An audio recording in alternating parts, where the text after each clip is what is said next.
Assalamualaikum warahmatullahi wabarakatuh. Salam sejahtera bagi kita semua, salam dan bahagia. Pada kesempatan kali ini, saya akan mempresentasikan hasil penelitian saya yang berjudul Pengaruh Good Corporate Governance dan Profitabilitas terhadap Praktik Manajemen Laba pada Perusahaan Perbankan yang terdaftar di BEI atau Bursa Efek Indonesia pada periode tahun 2017 hingga 2021.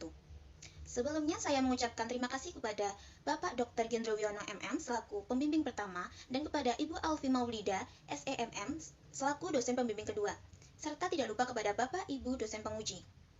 Sebelumnya, perkenalkan nama saya Adinda Safar Rahmadani dengan NIM 2019-008363 dari program studi Manajemen Keuangan.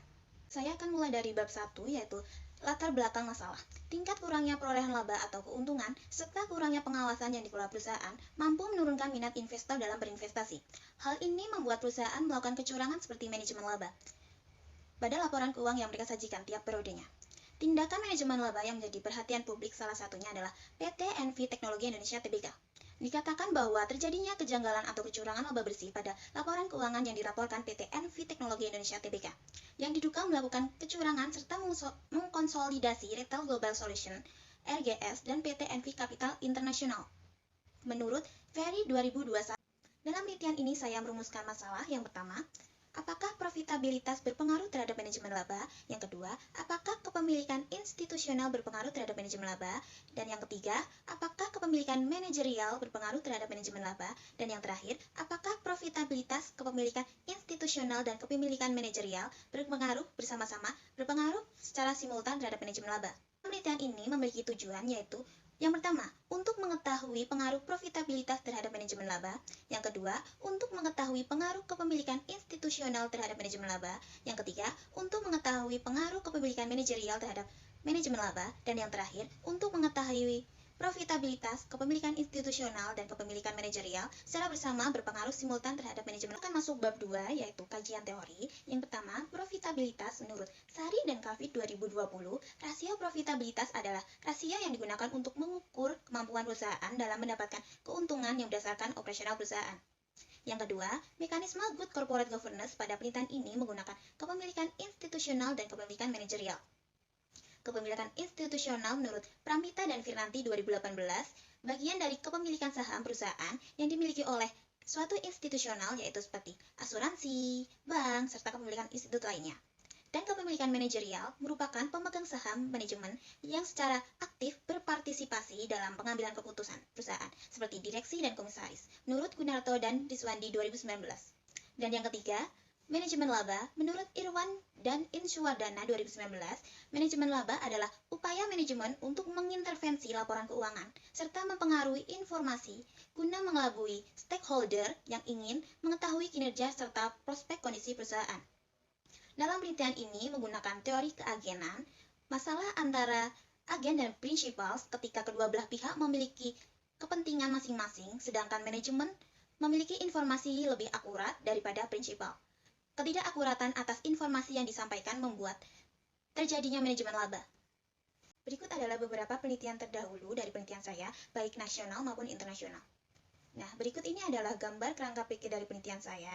Dikatakan bahwa hipotesis pertama atau H1 yaitu pengaruh profitabilitas terhadap manajemen laba, dan hipotesis 2 yaitu H2 pengaruh kepemilikan institusional terhadap manajemen laba, dan yang hipotesis ketiga pengaruh kepemilikan manajerial terhadap manajemen laba, dan hipotesis yang keempat pengaruh profitabilitas, kepemilikan institusional, dan kepemilikan manajerial secara bersama berpengaruh terhadap manajemen laba.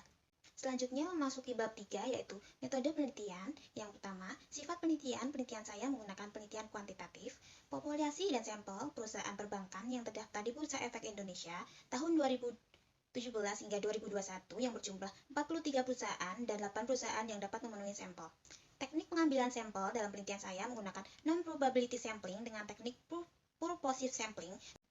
Sumber data menggunakan data sekunder karena data diperoleh dari laporan keuangan yang disajikan oleh BEI. Teknik analisis dalam penelitian ini menggunakan uji analisis deskriptif, uji asumsi klasik, uji regresi linear berganda, dan uji hipotesis.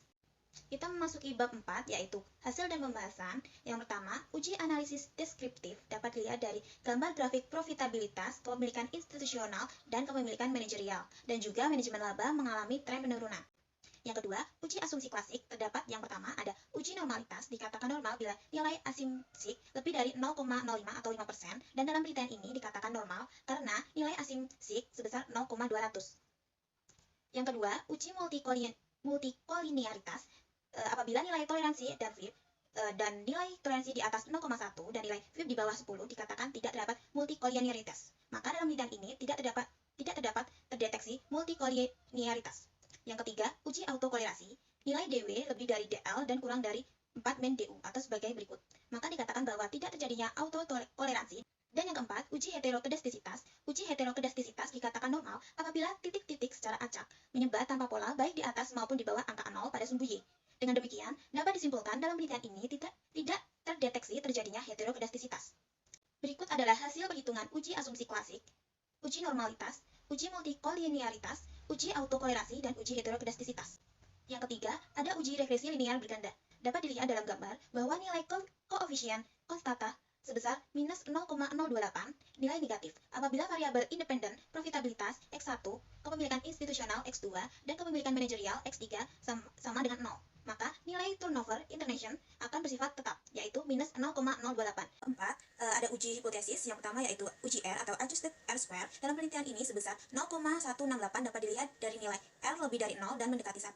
Maka variabel profitabilitas, kepemilikan institusional, dan kepemilikan manajerial mampu menjelaskan variasi variabel dependen sebesar 16%. Yang kedua, uji F atau uji F tersebut dapat menggambarkan bahwa variabel profitabilitas, kepemilikan institusional, dan kepemilikan manajerial terhadap manajemen laba berpengaruh secara simultan. Dan yang ketiga, uji T, hasil pengujian hipotesis H1 ROA menunjukkan bahwa diperoleh nilai T sebesar 1,363. Sedangkan pengujian hipotesis H2 atau KI, kepemilikan institusional, menunjukkan bahwa nilai T sebesar minus 1,424. Sedangkan pengujian hipotesis yang ketiga, H3, kepemilikan manajerial menunjukkan bahwa nilai T sebesar 2,611. Nah, berikut adalah hasil dari uji R, uji F, dan uji T. Kita masuk ke bab 5, terdapat kesimpulan dan saran. Kesimpulan dari penelitian ini yaitu variabel profitabilitas dan kepemilikan institusional tidak berpengaruh terhadap manajemen laba, sedangkan kepemilikan manajerial berpengaruh terhadap manajemen laba. Sebaliknya, profitabilitas, kepemilikan institusional, kepemilikan manajerial secara bersama berpengaruh secara simultan terhadap manajemen laba. Saran untuk perusahaan lebih optimal dalam tingkat pengawasan dan juga tingkat penjualan untuk memperoleh laba yang cepat, supaya tidak terjadi manajemen laba. Dan apabila perusahaan terdeteksi manajemen laba, perusahaan harus cepat mengatasi masalah tersebut. Dan untuk penelitian selanjutnya, saya sarankan untuk menggunakan variabel faktor dari luar penelitian, yaitu mekanisme good corporate governance di luar penelitian. Dari saya, kurang lebihnya mohon maaf. Terima kasih. Wassalamualaikum warahmatullahi wabarakatuh. Salam.